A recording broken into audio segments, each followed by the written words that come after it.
My name is Denzel Scott, owner of Denzel Scott Entertainment. Just started my own label. Been doing this music thing for a while now. So, yeah. So the name of my album is 716-757 Volume 2. The reason why so many numbers is it's actually 2 area codes. 716 being Buffalo, 757 being Virginia Beach. Those are the 2 places where I grew up. I always gotta rep it somehow, rep them both somehow. And it's mostly just a whole bunch of different good vibes. You know, you won't get any negativity from it. A lot of different types of expression. It's only 7 songs, but you know, I like it. It's a strong 7. A typical day for me when it comes to doing this project was, you know, I get up, you know, gotta do my 9 to 5 bullshit, deal with all that. But usually some part of the day I get inspired, or there's a word or an action or something that happens that inspires me and gets the creative juices going. So a lot of times, as soon as I get home, I'm cooking, trying to iron out that idea.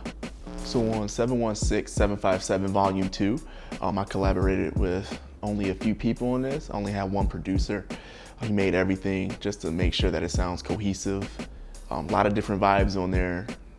One man, he took care of all of it. And of course I had the homie Big Rich, that's like a brother to me, put him on the track. And my boy Shanghai, he's like a brother too. So, you know, a lot of that young energy on there.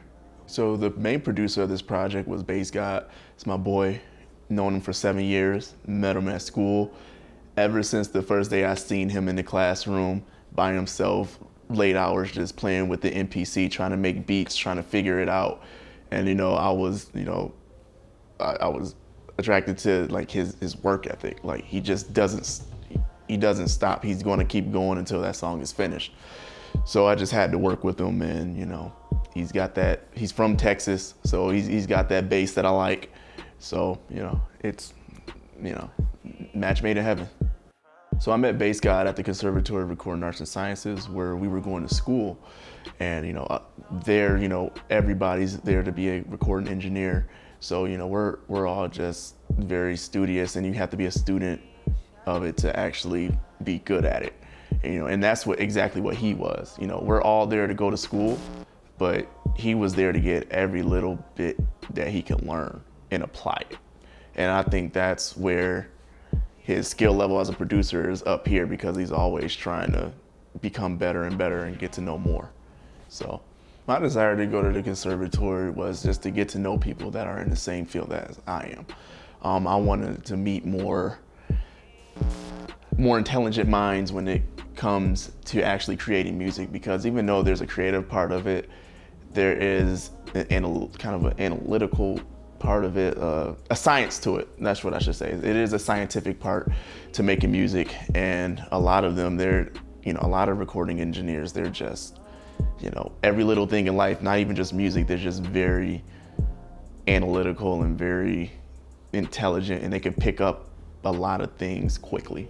So I just wanted to be around that. So after leaving CRAS, you know, I have a network of people, you know, that are, you know, great at what they do, you know, so I can always depend on them for, you know, inspiration or just to talk, you know, on how to make my music better. And, you know, also, of course, I got the education there too. So I try to apply it as much as I can. So with the COVID epidemic, I definitely lost my job like a lot of other people in all industries. But the biggest thing that I took out of this is that I never wanted to depend on anybody else signing my checks. So that's when I was like, okay, I've been wanting to start this label.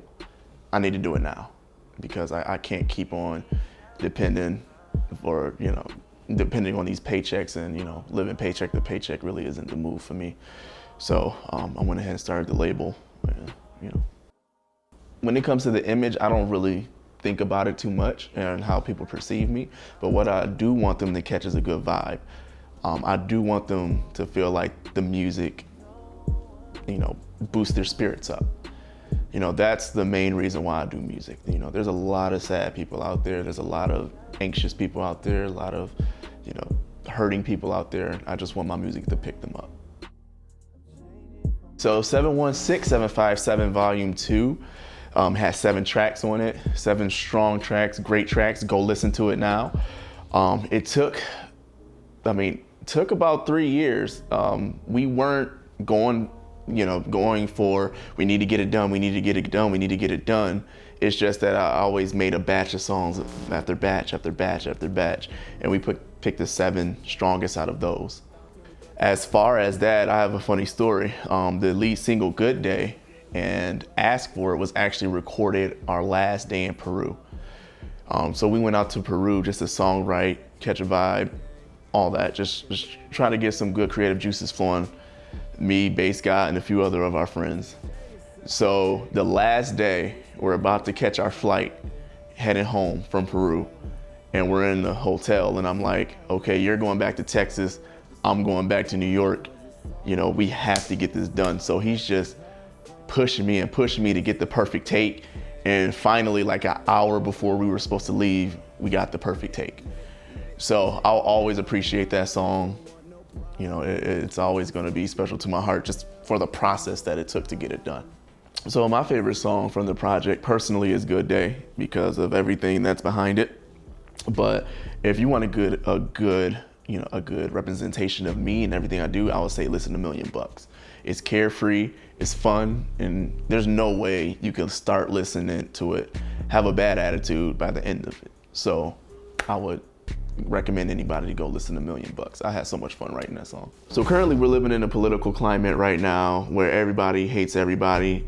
2 people from opposite sides can't get in a room and talk.